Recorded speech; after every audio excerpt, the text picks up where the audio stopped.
Israel और Hamas के बीच चल रहे युद्ध का सीधा असर सूरत के हीरा उद्योग पर पड़ा है।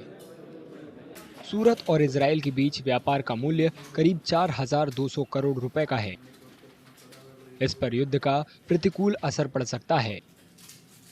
त्योहार का मौसम शुरू होने के साथ हीरा उद्योग के कर्मचारियों में निराशा दिख रही है।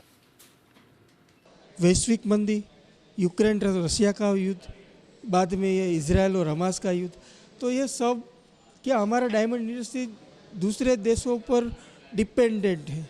तो ये सब क्राइसिस देखते हुए हमारे डायमंड वर्कर के आने वाले जो त्यौहार हैं, दशहरा है, नवरात्रि है, दिवाली है, दिवाली में बच्चों के लिए कपड़े, खिलौने वो सब नहीं ले जा सकते क्योंकि उसके पास पैसा ही नहीं। सूरत के 20 से ज्यादा हीरा व्यापारियों के दफ्तर इजरायल में हैं। इनमें करोड़ों रुपए का कारोबार होता है। व्यापारियों का मानना है कि उनका कारोबार पर सिर्फ इजरायल युद्ध का ही नहीं बल्कि वैश्विक आर्थिक मंदी और रूस यूक्रेन संघर्ष का भी असर पड़ रहा है। जीजेपीसी के काफ़ी सदस्य है जो एक्सपोर्ट करते इंपोर्ट करते, इनका इजराइल से डायरेक्ट कनेक्शन रहता है। कितनी कंपनियों की ऑफिस है वहाँ पे, कोई मैन्युफैक्चरिंग यूनिट भी वहाँ पे रख रहे हैं। जो इजराइल की टेक्नोलॉजी है उसके ऊपर शायद हमारी इंडस्ट्री की कटिंग पॉलिशिंग डिपेंडेंट है उनके ऊपर, तो डायरेक्ट रिलेशन तो है ही।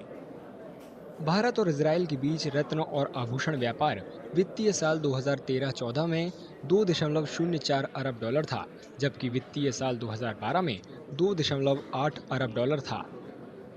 जो इजराइल है उसके सारे पार्ट में ये युद्ध जारी नहीं है, कोई बॉर्डर पार्ट है उसके हिसाब से आप देखोगे तो कोई कंट्री के अंदर जो इफेक्ट आई है वहाँ से युद्ध हो रहा है, वहाँ से जो फाइट हो रही है उनकी, तो अगर ये जल्दी से जल्दी ख़त्म हो जाए तो अपने लिए बहुत अच्छी बात है और इससे आगे जाके इफेक्ट हो सकती है। क्योंकि अगर एक लंबा खींचेगा, हमारा मेन सीज़न है दिवाली का, क्रिसमस आएगा आगे जो वर्ल्ड के लिए बेस्ट सीज़न है, उसके अंदर ज़्यादा इफेक्ट करेगा अगर ये लंबा खींचेगा तो।